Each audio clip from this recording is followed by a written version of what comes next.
오래전의 일인데요. 아주 오래된 일입니다. 어느 날 낯선 번호로 전화가 왔습니다. 여보세요 하고 받았더니 젊고 낭낭한 목소리, 여성의 목소리가 들렸습니다. 저한테 사랑을 고백합니다. 사랑합니다 이렇게. 제가 깜짝 놀랐습니다. 낯선 여자가 저한테 사랑합니다 이러길래 깜짝 놀랐어요. 저는 저기 어디 앉은 여자분 하나 있잖아요, 그죠? 저는 결혼식장에서 저 여자분이랑만 평생 사랑하기로, 검은 머리 팥불이 되도록 사랑하기로 아주 결심을 하고 서약을 한 사람인데 웬 여성이 내보고 사랑합니다 해서 진짜 그날 깜짝 놀랐는데 뒷마디가 좀 저를 안심하게 했습니다. 여러분 잘 기억하시죠? 사랑합니다 고객님. 그런데요, 그 뒤에 그날부터 이런 전화가 자주 오더라고요. 처음 얼마 동안은 굉장히 부담스러웠습니다. 웬 여자가 내보고 사랑합니다. 처음에는 부담스러웠는데 자꾸 받으니까 무뎌졌는데, 서비스 센터 가니까 아예 예쁜 여성들이 서서 90도로 절을 하면서 사랑합니다 고객님 이러시길래 그것도 되게 부담스럽더라고요. 근데 이런 일을 겪으면서 제 마음속에 든 생각이 있습니다. 우리가 세상에게 사랑을 뺏겨서는 안 되겠다. 이 기독교는 사랑의 종교고 하나님은 사랑이시고 예수님은 십자가에서 우리에게 사랑을 보여주셨고 우리에게 서로 사랑하라 하셨는데, 기독교는 사랑인데 우리는 참 사랑을 경험했고 아는 사람인데 우리가 세상에게 사랑을 뺏겨서는 안 되겠다. 그분들이 저보고 사랑합니다 고객님 하는 거는 저를 사랑해서 하는 게 아니고 저한테 영업하려고 제 주머니 틀려고 영업하려고 하는 멘트인데, 우리가 참 사랑을 가진 우리들이 세상에게 사랑을 빼앗겨서는 안 되겠다. 그러려면 우리가 진정한 사랑을 세상에게 보여줘야 되겠다 하는 생각을 많이 하게 되었습니다. 그래서 우리가 훈련을 한번 합시다. 옆 사람한테 사랑합니다 성도님, 그냥 사랑합니다 성도님 이러지 말고 하이톤으로, 높은 톤으로 합니다. 준비. 이제 옆에가 남편이 앉아 있으면 사랑합니다 여보 이렇게 말하시고, 모르는 사람이 가족이 아니면 성도님 이러시고 합니다. 시작.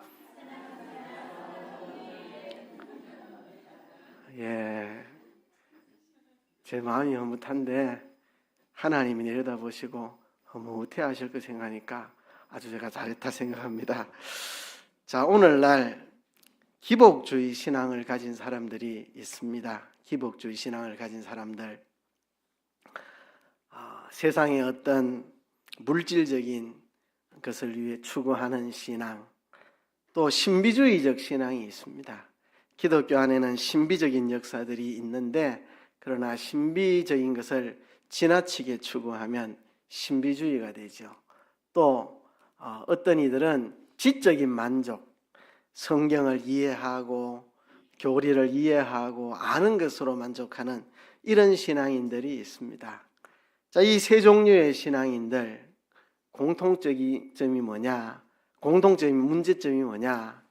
신앙 인격이 실종된 겁니다. 기복주의, 신비주의, 지적 만족, 다 신앙 인격은 사라져 버렸습니다. 여러분, 참된 영성은 신앙 인격이 뒷받침되는 영성이 참된 영성입니다. 나는 영성은 좋은데 인성은 별로다, 이런 것은 성립하지 않습니다. 인성이 배제된 영성은 존재하지 않습니다. 윤리성이 배제된 영성은 존재하지 않습니다. 그런데 우리 주변에는 자기가 영성이 뛰어나다고 생각하는데 인격은 배제되어 있고 윤리성은 배제되어 있는 그런 사람들이 많습니다. 결코 그런 사람들은 영성이 훌륭한 사람들이 아닙니다. 우리 믿음의 선배들이 신앙 인격이라는 말을 사용하고 우리에게 물려주었는데요, 저는 참 좋은 말이라고 생각합니다. 영성이라는 말은 좀 조심스러운 말입니다. 힌두교에 가도 영성이 있고 불교에 가도 영성이 있고 유교에 가도 영성이 있습니다. 그렇다 보니 이 영성이라는 말은 기독교만 쓰는 용어가 아니거든요. 그리고 이 영적인 면을 강조한다는 면에서 좋은 점도 있지만 인격적인 면을 놓치기 쉽기 때문에 요즘 흔히 쓰는 영성이라는 말보다 우리 믿음의 선배들이 썼던 신앙인격이라는 말이 저는 더 실질적으로 좋지 않나 이런 생각을 합니다. 우리가 가져야 할 신앙인격은 어떤 것일까요? 여러 가지로 말할 수 있지만 핵심은 이것입니다. 요한복음 13장에서 예수님 말씀하시기를 새 계명을 너희에게 주노니 서로 사랑하라. 내가 너희를 사랑한 것 같이 너희도 서로 사랑하라. 너희가 서로 사랑하면 이로써 모든 사람이 너희가 내 제자인 줄 알리라 하는 이 말씀, 그죠? 너희가 서로 사랑하면 이로써 모든 사람이 너희가 내 제자인 줄 알리라고 말씀했습니다. 여러분, 우리가 사랑하는 모습을 통해서 세상에 우리가 예수님 제자라는 것을 드러내라고 말씀합니다. 예수님 제자로서 우리가 세상에 보여져야 되는 모습은 서로 사랑하는 것입니다. 사랑은 모든 문제를 여는 만능 열쇠입니다. 고린도전서 오늘 13장을 읽었는데요. 고린도전서는 고린도 교회의 온갖 문제점들을 바울이 지적하고 그것을 시정하는 내용입니다. 고린도 교회 안에 수많은 덕스럽지 못하는 문제들에 대해서 바울이 책망하고 바로잡아주는 내용이 고린도전서인데요. 바울이 수많은 문제들을 지적하고 바로잡아 나가다가 이제 끝부분에 와서 13장에서 드디어 사랑에 대해서 이야기합니다. 고린도 교회가 안고 있는 그 수많은 문제들을 해결할 수 있는 유일한 열쇠, 그거는 바로 사랑이라는 겁니다. 옛날에 만능 열쇠가 하나 있었습니다. 아무 자물쇠나 집어넣어서 돌리면 열리는 만능 자물쇠가 하나 있었는데요. 버렸습니다만은 지금 없습니다만은 이 사랑이야말로 만능 열쇠입니다. 고린도 교회의 모든 문제들 사랑이라는 열쇠를 사용하면 다 해결할 수 있는, 사도 바울은 지금 고린도전서 13장에서 교회 안의 수많은 문제들을 해결하는 만능 열쇠로서 사랑을 우리에게 제시합니다. 이 고린도전서는 13절까지 있는데요. 13장은 13절까지 있는데요. 세 부분으로 되어 있습니다. 1절부터 3절까지 서론, 4절부터 7절까지 본론, 8절부터 13절까지 이제 결론이 나오는데요. 저는 예수 처음 믿고 초신자 때 이 고린도전서 13장의 서론 부분을 읽고 충격을 받았습니다. 아주 놀랐습니다. 너무 충격적인 이야기가 기록되어 있어서요. 사람의 방언과 천사의 말을 할지라도 사랑이 없으면 소리나는 구리와 울리는 꽹과리가 된다. 예언하는 능력을 받아가지고 모든 것을 다 통달하고, 그죠? 모든 지식을 알고 모든 비밀을 알고, 그렇게 해도 사랑이 없으면 아무것도 아니다. 심지어 산을 옮길 만한 믿음이 있을지라도 사랑이 없으면 아무것도 아니다. 내게 있는 모든 것으로 구제하고 내 자신을 불살라 내어줄지라도 사랑이 없으면 아무 유익이 없다. 사랑이 좋다는 것도 알고 중요한 것도 알고 사랑이 제일 핵심 가치라는 것도 알겠지만 사랑이 얼마나 대단한 것이길래 사람의 마음과 천사의 말을 해도 소용없고 산을 옮길 만한 믿음이 있어도 소용이 없고 예언하는 능력이 있어서 모든 지식, 모든 비밀을 다 통달해도 소용이 없고 내 모든 걸 다 희생해서 남을 구제하고 내 몸조차 불살라 남을 위해 갖다 바쳐도 사랑이 없으면 아무 유익이 없다. 사랑이 얼마나 대단한 것이길래 사랑이 없으면 이 모든 것들이 아무것도 아닌 무용지물이 되는가? 사랑이 얼마나 대단하길래 이런 표현을 쓸 수 있는가? 내 모든 것을 다 구제하고 내 몸까지 불태워 내어줘도 사랑이 없다면 아무 소용이 없다, 유익이 없다. 사랑이 뭐길래 이렇게 대단한가? 굉장히 저는 이 부분에서 충격과 의문을 가졌습니다. 그 답을 요한일서 4장 10절 11절이 우리에게 대답해주고 있습니다. 사랑은 여기 있으니 우리가 하나님을 사랑한 것이 아니요 오직 하나님이 우리를 사랑하사 우리 죄를 위하여 화목제로 그 아들을 보내셨음이니라.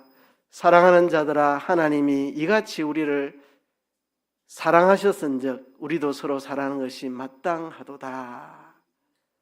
사랑은 여기 있다고 말했습니다.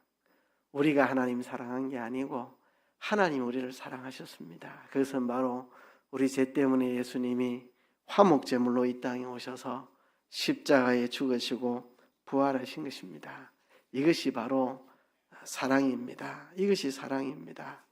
성경이 말하는 사랑은 불교와 회교와 유교에서 말하는 자비 이런 것과는 다른 것입니다. 사랑은 상대방을 진정으로 유익되고 복되고 행복되게 만들어주는 게 사랑입니다. 사람이 불행한 것은 죄 때문에 불행합니다. 사람을 죄에서 해방시켜 주지 못하면 사람을 불행에서 건져낼 수가 없습니다. 그래서 죄에서 건져내는 게 사랑입니다. 사람이 불행한 것은 하나님께 불순종해서 불행합니다. 그래서 이제는 하나님의 뜻대로 순종해서 사는 사람으로 만들어주는 것이 사랑입니다. 사람이 불행한 것은 하나님을 등졌기 때문에 불행합니다. 그래서 하나님과 화목시켜 주는 것이 이게 사랑입니다. 그래서 예수님 이 땅에 사람 되어 오셔서 우리의 죄를 대신해서 형벌받아 십자가에 죽으셔서 우리의 죄를 씻어주시고 십자가에 죽기까지 하나님 아버지께 순종하여 의를 이루어 우리에게 의로운 자라 칭하여 주시고 십자가의 피로 하나님과 우리 사이를 화목시켜 주셨습니다. 이것이 바로 사랑입니다. 이것이 바로 사랑입니다. 그래서 사랑이 없으면, 이 사랑이 없으면 아무것도 소용이 없는 것입니다. 그래서 이 사랑을 가지면 그 사랑의 특성들이 어떤 것이냐, 이제 4절부터 7절까지 사랑의 특성들을 하나씩 나열을 합니다. 사랑은 반복하는데요. 사랑은 오래 참습니다. 오래 참는다는 것은 누가 나를 욕해도 마주 욕하지 않고, 누가 나를 비방해도 마주 비방하지 않고, 누가 나를 험담해도 같이 험담하지 않고, 누가 내게 해를 끼쳐도 같이 공격하지 않고, 누가 내게 싸움을 걸어와도 마주 싸우지 않는 이것이 오래 참는 것입니다. 오래 참되 마음속에 원한과 악심과 앙심을 품고 참는 것이 아니라 온유한 마음을 가지고 참는 것, 이게 바로 오래 참는 것입니다. 그렇죠? 그래서 사랑은 오래 참고 그랬습니다. 하나님을 사랑하기 때문에, 사람을 사랑하기 때문에 마주 싸우지 않고 오래 참을 수가 있습니다. 사랑은 온유하며라고 말했습니다. 온유한 마음으로 우리는 오래 참아야 합니다. 예수님께서는 욕을 받으시되 대신 욕하지 아니하시고 고난을 받으시되 위협하지 아니하시고 오직 공의로 심판하시는 자에게 부탁하셨다고 베드로 사도가 말씀을 했습니다. 온유라고 하면 예수님이 생각합니다. 나는 온유하고 겸손하니 내게 배우라고 예수님 말씀하셨죠. 수고하고 무거운 짐진 자들아 다 내게로 오라. 내가 너희를 쉬게 하리라. 나는 온유하고 겸손하니 나의 멍에를 메고 내게 배우라. 예수님은 온유한 분이라고. 그래서 예수님에게 배우라고 그렇게 말했죠. 예수님은 온유하셨습니다. 갈릴리 풍랑치는 바다 속에서 제자들은 죽는다고 혼비백산되어 있는데 예수님은 평온히 주무셨습니다. 예수님은 예수님을 배반해서 예수님을 팔아 넘기는 가룟 유다 앞에서도 온유한 마음으로 그를 측은히 여기면서 네 할 일을 하라. 너는 나지 않았으면 좋았을 뻔하였다. 그를 불쌍히 여기셨던 예수님의 그 온유한 마음, 자신을 십자가에 못 박으며 외치는 저주하는 사람들 틈바구니에서 십자가의 고통 중에 저들의 죄를 저들에게 돌리지 마옵소서 기도하는 예수님의 온유한 마음. 온유라고 하면 또 생각나는 사람이 있습니다. 모세지요, 모세. 이 땅의 모든 사람보다 모세는 온유한 사람이었다. 모세가 광야에서 200~300만 되는 이스라엘을 이끌고 가나안을 향하여 갈 때 백성들은 수없이 원망하고 불평하고 덤벼듭니다. 그래도 모세는 언제나 온유한 마음으로 하나님께 엎드려 기도하고 그들을 품고 용서하고 하는 모습을 볼 수 있습니다.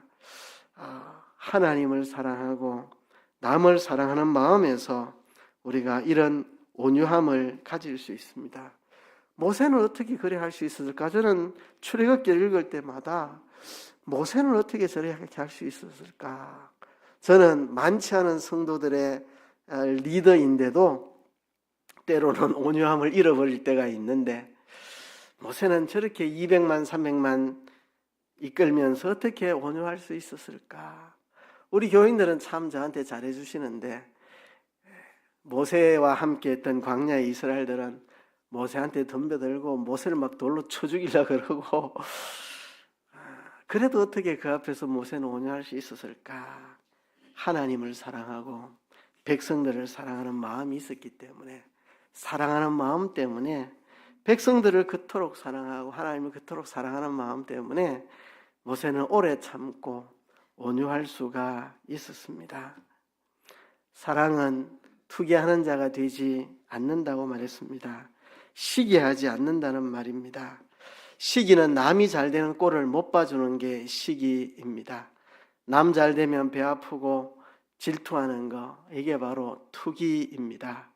정말 상대방을 사랑한다면 남 잘 되는 것을 축하해주고 박수 쳐줄 수 있습니다.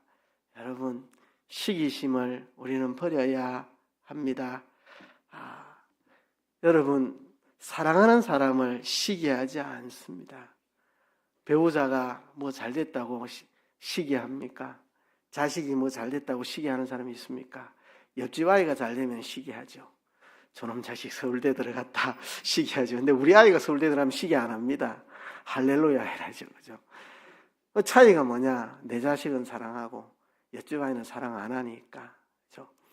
왜 우리가 시기하느냐? 사랑하지 못해서 그렇습니다.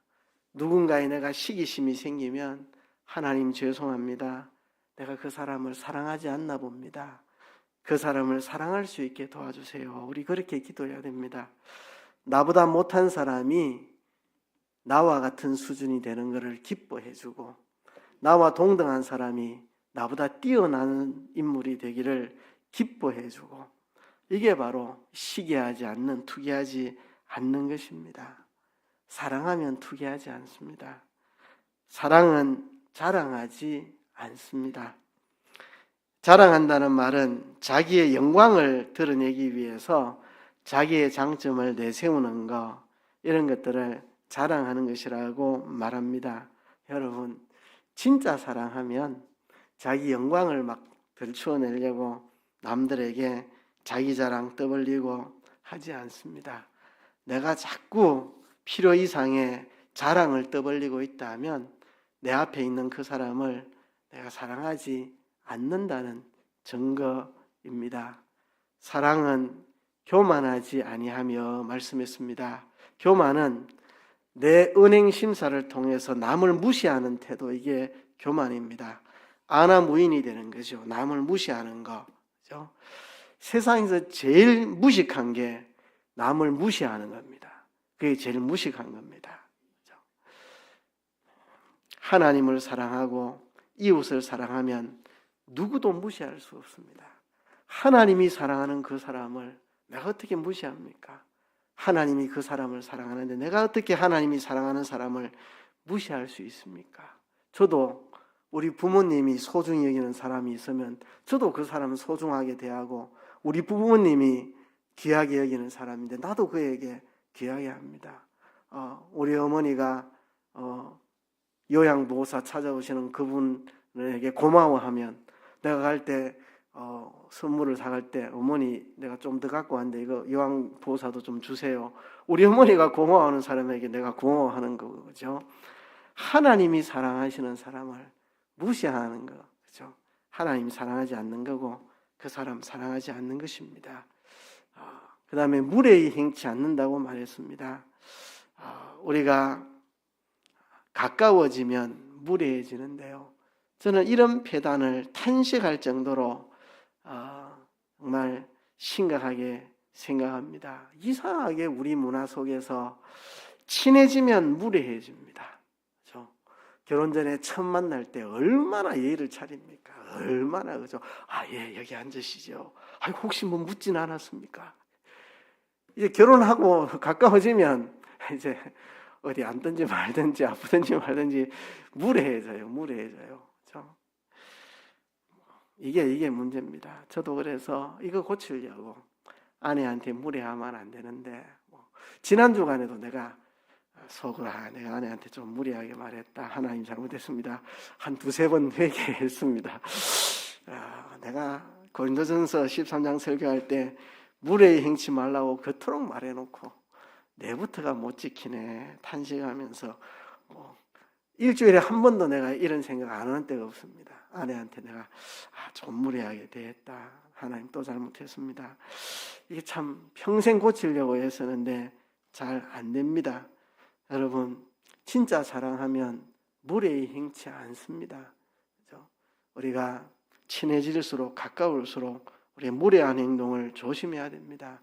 성도들끼리 10년, 20년 같이 신앙생활하는 성도들끼리 친하고 익숙해진다고 무례하게 하는데요. 우리가 조심해야 합니다. 여러분, 높은 사람을 높여주지 않는 것도 무례한 겁니다. 낮은 사람이 높은 사람을 높여주지 않는 것 무례한 거고요. 낮은 사람을 체휼하고 존중히 여기지 않는 것도 그것도 무례한 것입니다. 낮은 사람, 내보다 아래에 있는 사람이라고 함부로 하는 것도 무례한 거고요. 내게 고마운 사람에게 감사를 표현할 줄 모르는 것도 무례한 일입니다. 누군가에게 받는 것을 의뢰히 받는 줄로 여기는 것도 무례한 것입니다. 하나님에게도 배우자에게도 부모에게도 의뢰히 받는 거다. 부모니까 해주는 것이 그것도 무례한 것입니다. 고맙게 여겨야죠. 그죠? 여기에 계신 남자분들, 배우자가 밥 해줄 때마다 마음속으로 감격하세요. 당연히 해주는 거지 생각하면 그건 무례한 겁니다. 그죠? 제가 결혼해서 첫 상을 받을 때 가슴이 뭉클하고 아주 눈물이 뭉클하더라고요. 왜 내한테 밥을 차려주지? 내가 해준 거 하나도 없는데.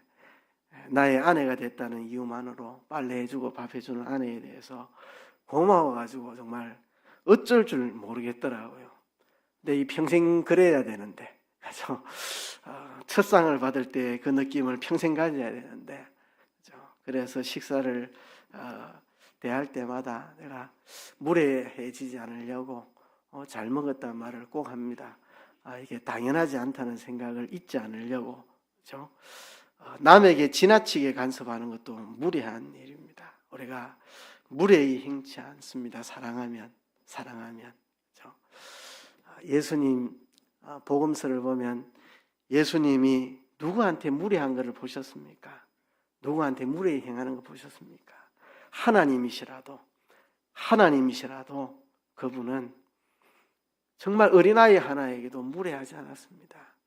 어린아이들을 데리고 엄마들이 예수님에게 만져달라고 데리고 오는데 제자들은 무례했습니다. 가요, 오지 마요. 어디 애들 데리고 가세요. 제자들은. 근데 예수님은 어린아이가 내게 오는 것을 금하지 말아라. 예수님 어린아이 하나에게도 무례하지 않았고, 현장에서 가늠하다가 잡혀 돌에 맞아 죽을 뻔한 여인에게도 예수님 무례하지 않았습니다. 너를 정죄하는 자가 있느냐? 아무도 없습니다. 나도 너를 정죄하지 않겠다. 이제 이후부터는 다시는 이런 죄를 범하지 말도록 해라. 예수님 현장에서 가늠하다 잡힌 여인에게도 무례하지 않았는데.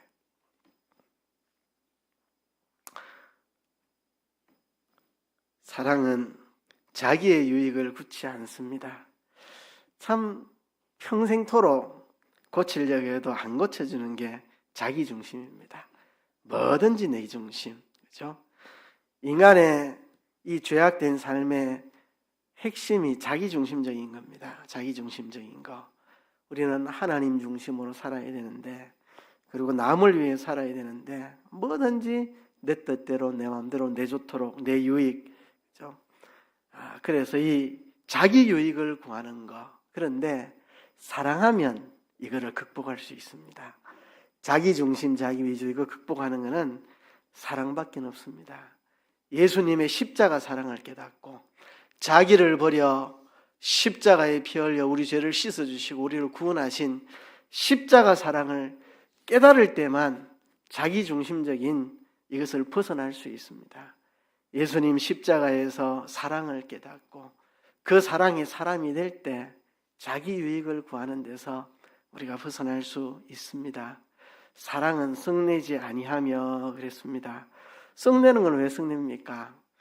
자존심 건드니까 썩내죠. 내 기분 상하니까, 내 뜻대로 안 해주니까, 내게 손해 입히니까, 내 명예를 깎으니까, 날 이해 안 해주니까 전부 자기 때문입니다. 사람이 썩내는 거 전부 자기 때문입니다. 내 안 알아준다고, 내 오해한다고, 내 기분 나쁘게 했다고, 내 성질 나게 한다고 전부 자기 때문이죠. 그렇죠? 예수님이 썩내는 거 봤습니까? 보긴 했죠. 예수님이 썩내시는 것은 죄악을 보고 불의를 보고 예수님이 화를 내신 것 외에는 예수님이 썩낸 거 없습니다. 보세요. 예수님은 자기 때문에 썩낸 거 한 번도 없습니다.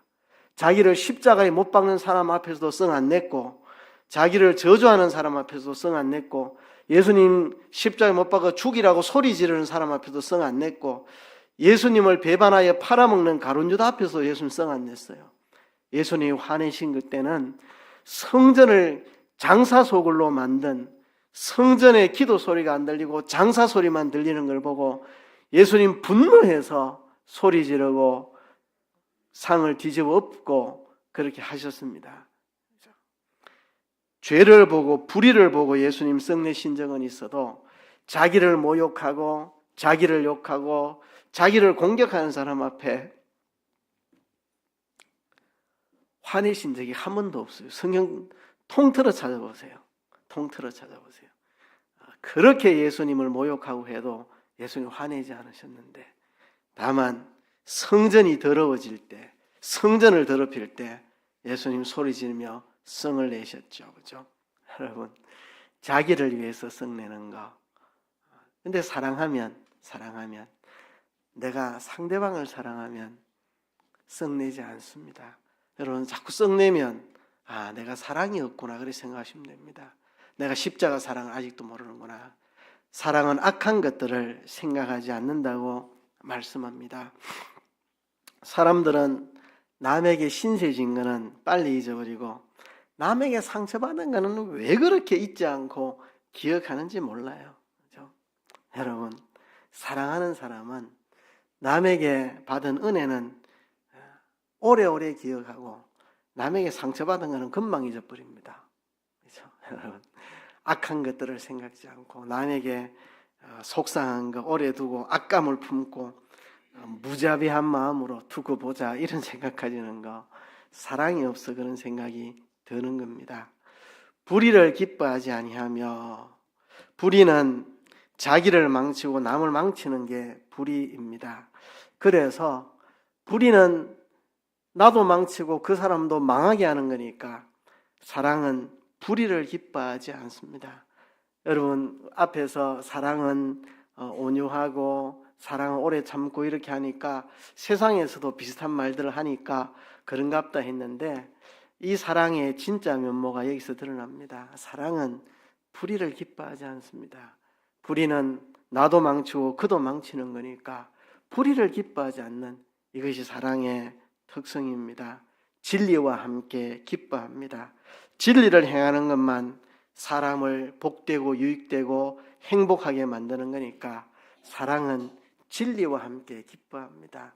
사랑은 오래 참고 온유한 이런 측면만 있는 게 아니라 불의를 기뻐하지 않고 진리로 기뻐하는 이런 것이 사랑의 또 다른 모습입니다. 사랑은 모든 것을 참고 모든 것을 믿으며 모든 것을 바라며 모든 것을 견딘다고 말했습니다. 모든 것을 참는다는 것은 이 원어의 뜻은 숨긴다는 뜻입니다. 내가 당하는 고난과 억울함도 없는 듯 숨기고 남의 허물도 못 본 듯 숨기고 감추고 현재의 고난도 없는 듯 미래의 영광을 바라보며 모든 것을 참으며 나아가는 것, 이게 사랑을 가진 사람의 삶의 모습입니다. 하나님 사랑, 이웃 사랑하면 모든 걸 참을 수 있습니다. 좀 비슷한 게 엄마의 사랑이죠. 자식을 위해서 다 참을 수 있습니다. 자식을 위해서 모든 걸 참습니다. 그렇죠? 이걸 보면 사랑하면 모든 것을 참는다는 말이 이런 말이구나. 여러분, 성도들 간에 서로 참아주지 못하는 거 사랑하지 못해서 그렇습니다. 사랑은 모든 것을 믿으며 그렇게 말했습니다. 여러분, 부모들은 자식을 끝까지 믿어줍니다. 제가 목회하면서 이런 이야기를 들었습니다. 목사님, 사람 너무 믿지 마세요. 목사님, 교인들 너무 믿지 마세요. 저는 사람들 안 믿습니다. 나 자신도 못 믿는데 내가 누굴 믿습니까? 저는 누구도 믿지 않습니다. 그러나 나는 믿어주는 사람입니다. 사람을 믿어주는 사람, 성도들을 믿어주는 사람. 어제까지 그 사람이 실수하고 넘어지고 잘못했어도 오늘 다시 그 사람을 믿어주는 사람.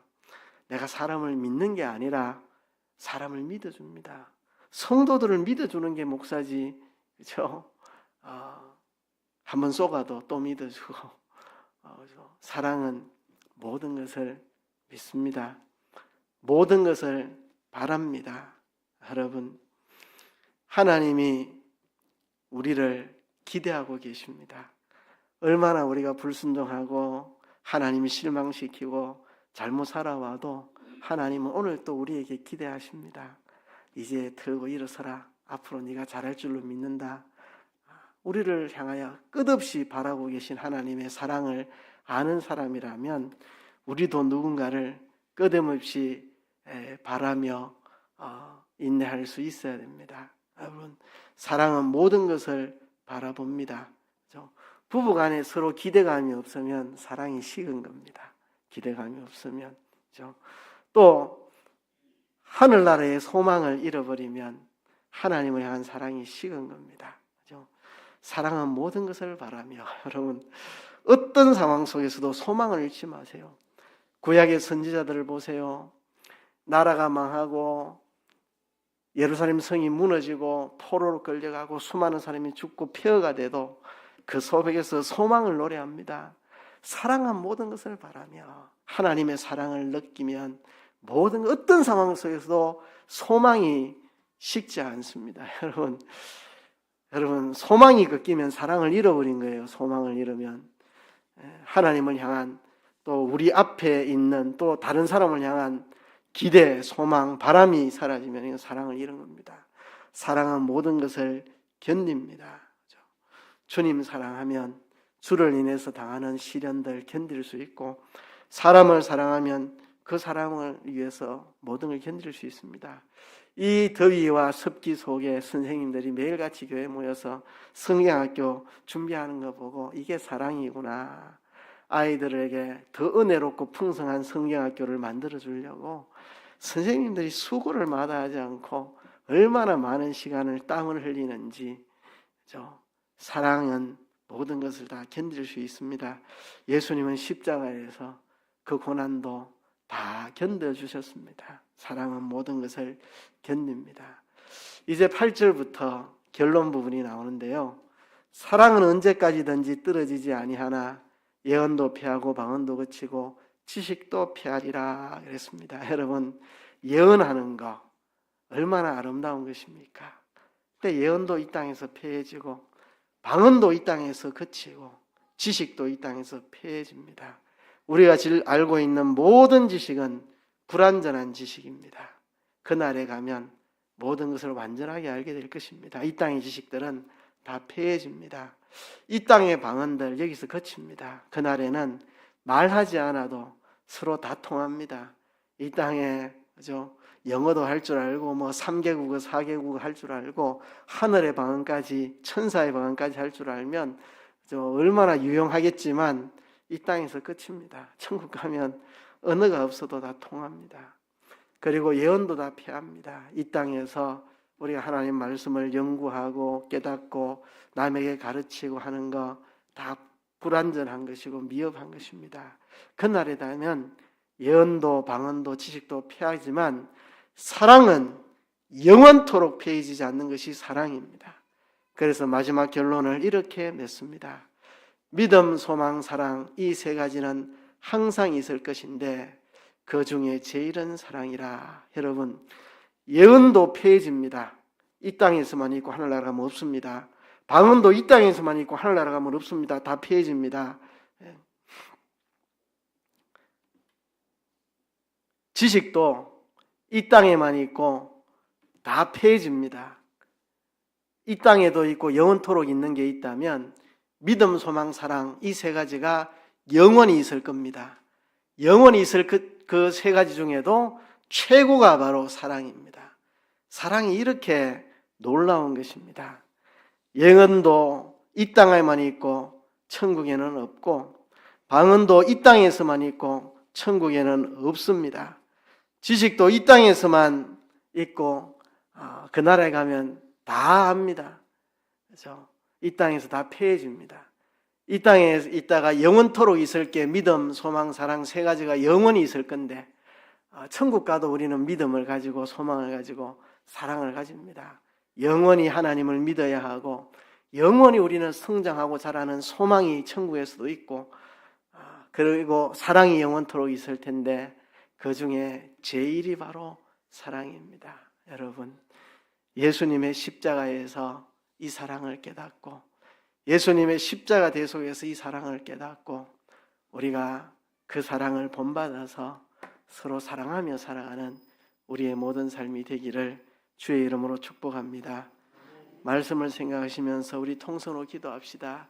십자가 사랑에서 우리가 사랑을 깨닫고 그 사랑으로 사랑하는 우리 되게 도와주옵소서. 통성으로 기도합니다.